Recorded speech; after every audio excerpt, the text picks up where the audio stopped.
Let's talk about something most people miss entirely, especially when they're dealing with someone who has an avoidant attachment style. See, when people think of someone being in love, they expect obvious signs: affection, praise, consistency, vulnerability. But with avoidance, the signs don't scream, they whisper.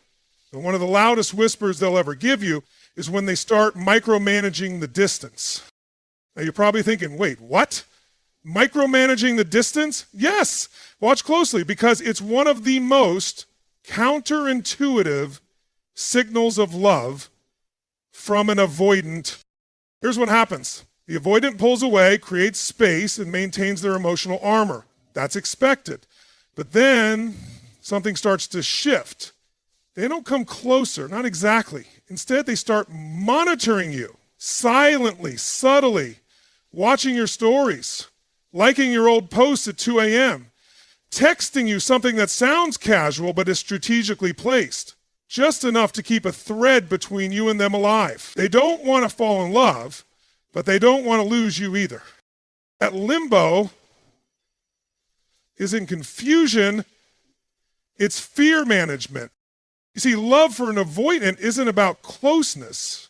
It's about control. It's about emotional survival. So when they start subtly reaching out or popping in after a long silence, it's not random, it's calculated. It's their internal push-pull system trying to regulate a very real feeling they don't know how to deal with. And here's the deeper layer. This behavior isn't about attention, it's about reassurance. They want to know you're still available without having to risk vulnerability.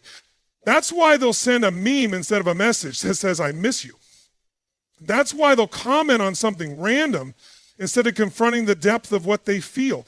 Because to an avoidant, direct expressions of love trigger a primal alarm system. They associate emotional intimacy with danger, not connection. So when they micromanage the distance, staying just close enough to feel your presence, but far enough to avoid emotional exposure, that's not indifference.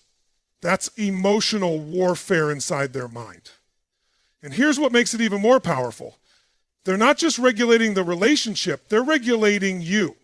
They're studying your responses, watching how long you take to reply, noticing whether you've moved on, trying to read whether they still hold any emotional leverage. You become their obsession. But they'll never call it that. They'll tell themselves, "I'm just checking." But deep down, they're checking to see if it's safe to love you, and more importantly, if it's safe to let you love them. And here's the kicker. This type of behavior doesn't come from apathy. It comes from deep internal conflict. The avoidant is fighting a war between the part of them that longs for connection and the part of them that fears being consumed by it. So they create this strange middle ground, not too close to be vulnerable, not too far to be forgotten. And you unknowingly get trapped in that emotional middle. But I'll tell you this, if someone is putting effort into managing the distance between you, if they are making subtle, intentional efforts to maintain a connection while still acting like they're detached, that's not a coincidence. That's emotional investment wrapped in avoidance. It's a paradox. They're pushing you away to protect themselves while simultaneously pulling you closer to protect the connection. Most people misinterpret this behavior as manipulation or emotional immaturity. And sometimes, yes, it can cross that line. But more often than not, it's an undeveloped emotional language. It's someone loving you in the only way they know how, through management instead of intimacy, control instead of vulnerability. And if you don't understand that, you'll either chase harder or walk away faster, both of which confirm their fear that love either suffocates or disappears. But when you start to see the signs, when you realize their patterns aren't random, they're revealing, everything shifts. You begin to understand that love doesn't always look like closeness. Sometimes it looks like calculated distance. Sometimes it looks like presence without presence. And sometimes it looks like silence that's desperately hoping you'll hear it. So if you're dealing with someone avoidant and they're doing just enough to keep the line between you alive, don't dismiss it. Don't glorify it either, but recognize it for what it truly is. The only way their heart knows how to speak without breaking the rules of their defense system, and that, my friend, is where the transformation begins. Not in forcing them to change, but in recognizing the language their love speaks before it learns how to speak fluently. Because once you understand the game of distance, you'll stop mistaking silence for rejection and start hearing what their soul has been whispering all along. Let me ask you something most people never notice. Have you ever watched an avoidant start to mirror you almost unconsciously? I mean, not in the way someone copies your exact words like a parrot. I'm talking about subtle psychological synchronization. They start using your language patterns, picking up your habits, echoing your timing, even dressing more like you. And what's wild is they don't even realize they're doing it. This is one of the most underrated signs that an avoidant is falling in love. They won't tell you directly. They won't give you the I love you speech or open up in some vulnerable, emotionally expressive way. But their subconscious will betray them. The way they start to reflect your identity back at you isn't random. It's a powerful indicator that they're emotionally impacted by you deeply. You see, people with avoidant attachment aren't disconnected from emotion. They're disconnected from safety in emotion. So what happens when an avoidant starts to feel affection or desire or longing, their brain doesn't immediately say, go express this. It says, observe, absorb, protect. That protection often comes out in mirroring. They sync with your patterns because they're studying you. Not to manipulate, but to feel close without actually saying they need closeness. Mirroring becomes a form of silent intimacy, a safe kind of connection that doesn't ask for direct confrontation with their vulnerability. The form of emotional camouflage. They don't know how to say, I want to feel connected to you. But they'll start behaving like you so they can live in your emotional world without having to declare it. Now here's where it gets even deeper. Psychologically, mirroring is rooted in something called limbic resonance, the brain's way of tuning itself to people it emotionally connects with. Infants do it with their mothers. Lovers do it in moments of deep intimacy. Even animals mirror body language to show affiliation and connection. So when an avoidant starts doing this, even if it's subtle, even if they brush it off as coincidence, what you're witnessing is a glitch in their emotional defenses. Their nervous system is speaking the truth their words won't. They might start texting the same way you do. If you send emojis, they'll start doing the same. If you joke in a specific way, you'll notice they begin to reflect that tone. It's not strategy, it's bonding. And that bonding terrifies them, so they pretend it's not happening. But here's the thing, they do this because they feel safest behind the mask of reflection. If they can be like you, they can connect to you without being fully seen. And in their world, not being fully seen is how they survive emotionally. So when someone avoidant starts to mirror you, they're actually showing you something profound. You are shaping their internal world. You are leaving fingerprints on their emotional blueprint. That's not something they allow lightly. That's not something they do for just anyone. That's their version of, I feel something for you, even if the words never leave their mouth. And what's even more interesting is this. The more they mirror you, the more conflicted they become.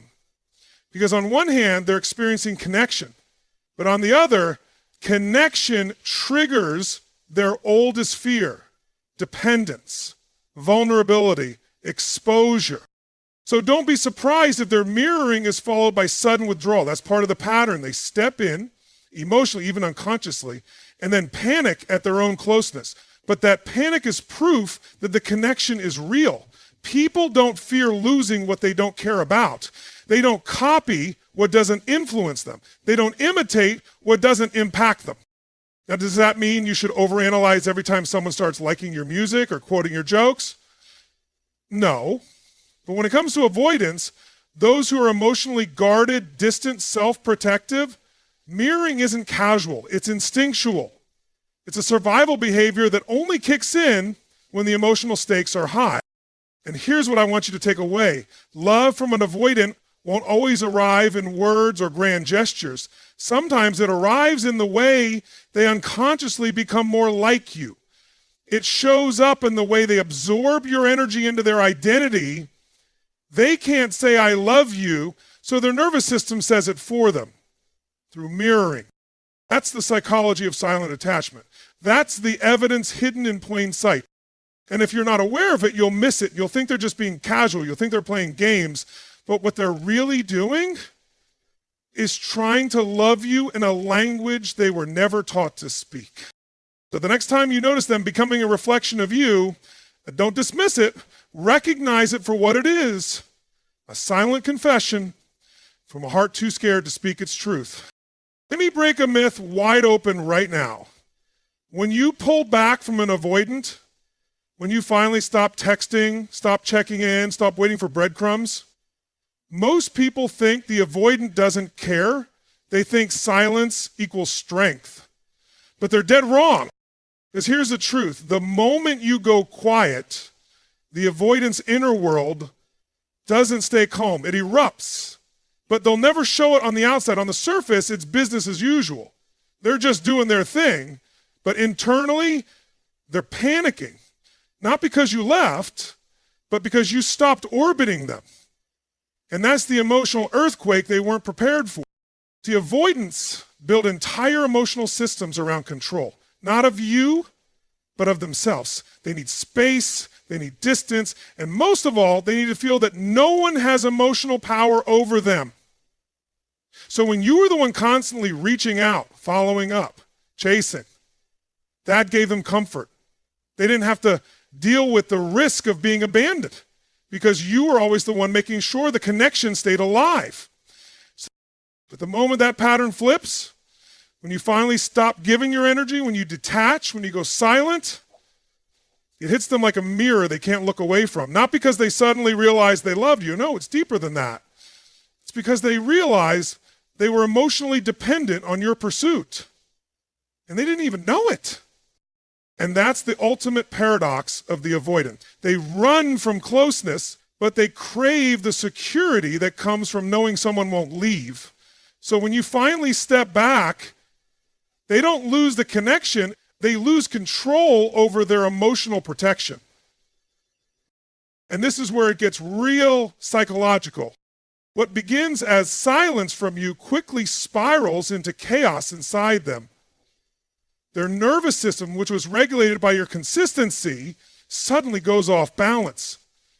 They can't sleep like before. Their mind replays old conversations. They wonder if you've moved on. But most of all, they question this: why aren't you chasing anymore? And if you think that question is just curiosity, you're mistaken. That question is a threat to their emotional identity. Avoidants don't process love in the same way most people do. Their early wiring taught them that love either invades or abandons. So to survive, they choose the illusion of detachment. But the illusion only works when they believe they're the ones choosing distance. When you choose it, when you mirror their silence, when you let the rope drop, they're forced to face the very thing they've been running from, the fact that love does matter, that connection does hurt, that silence isn't just a strategy, it's a consequence. And here's the catch: they may not come running back. They might not text. They might not say a word, because ego and fear are still stronger than their capacity to express what they feel. But make no mistake, if you've ever pulled away from an avoidant and done it consistently, peacefully, without malice, they felt it. They felt it deeply, and they felt it where their words can't reach. They start to question themselves, replay moments where they pushed you away, wonder if you ever truly loved them or if you just finally woke up. That loop plays on repeat. Not out loud, but in their psychology, in their quiet moments, in the space you left behind. And you need to understand this. Your silence is not just absence. It becomes a mirror. It shows them what life looks like without your energy, without your pursuit, without your loyalty. And for someone who depended on that silently, it's not just a loss, it's a collapse of the emotional structure they thought would protect them. And yet, this is the very place where change can begin. Not guaranteed, not always visible, but for many avoidants, this internal breakdown, the one they hide, is the first crack in the wall. Because now, for the first time, they're feeling something real, not through closeness, but through the absence of it. So if you're in that space right now, if you've gone quiet and they're still pretending it doesn't matter, don't be fooled, you're not being ignored, you're being processed. You've become the echo in their mind they didn't prepare for. And that's where transformation lives. Not in the noise, but in the silence that speaks louder than words ever could. Because the moment you stopped reaching out was the moment they had to start reaching inward. Let's talk about timing. Because with avoidance, timing is never random. They don't just reach out whenever. They don't just show up in your life again out of boredom. They show up in moments of your power. Think about it. You've been silent. You pulled back. You've started to glow again. You're rebuilding your life. Maybe you just posted a picture that radiated confidence. Maybe your energy shifted, more grounded, more detached, more you. And then suddenly, there they are. A text, a hey stranger, a like on an old post, some small breadcrumb thrown into your orbit, just enough to disturb your peace. Now, at first glance, you might think it's coincidence. Maybe they were just being friendly. But here's what's really happening under the surface, something most people don't understand. Avoidants aren't emotionless. They're emotionally dysregulated, which means they feel, but they don't process. They don't know what to do with their emotions until those emotions start to feel threatened. And nothing threatens an avoidance hidden attachment more than seeing you rise without them. Your growth activates their conflict. Here's the psychology. When you're emotionally dependent on them, they felt safe. Not because they were trying to control you, but because they didn't feel vulnerable. You were predictable. You were available. That dynamic kept their emotional world protected. But the moment you stepped into your power, the moment you stopped chasing, stopped overthinking, started moving differently, they felt it, not just mentally, energetically. And suddenly they're reminded, you're not theirs. You're not obligated. You're not waiting. And that realization creates emotional urgency in their system. It creates a sense of internal threat. And not the kind that says, I need to be with them. No, that comes later if they evolve. The first kind of urgency they feel is about access. Do I still have access to her? Could I still get her attention if I wanted it? This is the subconscious driver behind why avoidants show up when you're doing well. When you're distant, powerful, healed, magnetic, they don't always realize what they're doing. But psychologically, they're trying to test your glow. They're not coming to commit. They're coming to confirm. Is she really done with me? Has she moved on? Would she still answer? Is she still under my spell? And here's what you've got to know. This moment is where you take your power back. Because if you respond to that reach out with the same old energy, the I'm so glad you messaged energy, the avoidance fear disappears. Their system calms down. They don't have to grow because they've reestablished emotional control. But if you maintain your power, if your energy remains rooted in your self-worth, something shifts inside them. Because now their old patterns aren't getting the same results. You're not the same woman they left behind. This is the moment they begin to realize the door they assumed would always be open now has a lock. And not a spiteful lock, not revenge, just boundaries, just evolution, just strength. And if they have any capacity for growth, this is when their journey begins. Not because you tried to convince them, not because you argued your value, but because you demonstrated it silently through your peace, through your power. See, avoidants don't respond to pressure, they respond to presence, your presence within yourself. And when you no longer need them, when you no longer seek validation from their inconsistent attention, they start to feel something they've worked hard to avoid their entire life, emotional exposure.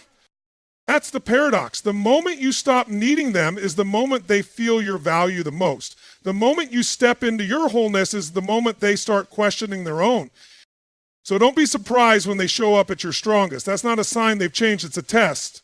And not just a test of them, a test of you. Are you still the woman they left behind? Or are you the woman who now understands her worth, can't be re-entered with a simple, hey, this is your power, not in rejection, not in revenge, but in recognizing that when they come back, they're not drawn to weakness, they're pulled by strength. They're pulled by the version of you they couldn't handle because she doesn't beg to be seen. Because when you rise in silence, they feel the gravity of your absence, but when you rise in power, they feel the weight of your presence. Let's talk about the illusion of casual. Because one of the most deceptive behaviors you'll ever encounter from an avoidant in love is their attempt to friend their way back into your life. It looks innocent on the surface. Harmless text, random memes, a comment on your post like, lol, this is so you, or even a just checking in message after weeks of silence. It feels non-committal.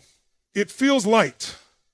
But make no mistake, this is not random. This is strategy. This is how an avoidant protects their ego while trying to keep the emotional door cracked open. They won't say, I miss you. They won't say, I can't stop thinking about you. That would make them vulnerable. That would expose need. So instead, they try to casual their way back in. Because if you reject the joke, the meme, the little wave, it doesn't hurt as much. But if you respond, oh, now they know you're still emotionally available. You're still reachable. Avoidants love to watch without entering, to observe without committing. And the reason why is psychological. Their early emotional experiences taught them that vulnerability equals risk. So now, as adults, they've developed coping systems that let them touch intimacy without actually holding it. They'll flirt without confessing, check in without reconnecting, compliment you without following through. They live in the emotional gray zone where they're neither in nor out, present nor absent. Why? Because that ambiguity gives them control. It lets them taste connection without risking exposure. But here's where the game gets deeper. If you're not aware of this pattern, you'll misread these breadcrumbs as signs that they've changed, that they're coming back different, that maybe they're finally ready. But what you have to understand is this. Avoidants don't seek reconnection through direct emotional courage. They seek it through passive emotional testing. That comment on your photo, that's not just a reaction, it's a probe. That random text, that's not boredom, it's emotional data gathering. They're scanning your response, your tone, your delay, your openness. They're not just looking at what you say, they're watching how you say it. Does your response still carry warmth? Does it still hint at possibility? Do you still hold space for them, even silently? That's what they're after, not a conversation confirmation. And the irony is, they don't even do this maliciously. It's not manipulation in the traditional sense. It's emotional self-preservation. Their subconscious is saying, I want closeness, but I want safety more. And so instead of vulnerability, they choose monitoring. Instead of effort, they choose observation. And if they still feel they can have you without facing their fear, they stay exactly where they are. This is why so many people get stuck in emotional limbo with avoidance, because the avoidance behavior gives just enough hope to keep you engaged, but never enough clarity to let you rest. It becomes a cycle of emotional breadcrumbing, where your heart chases what their ego won't admit. And here's where your power comes in. When you stop engaging with the casual contact, when you stop rewarding the low effort check-ins with high value energy, they feel it. And not just in their mind, in their nervous system. Because now the emotional buffer they relied on isn't responding like before.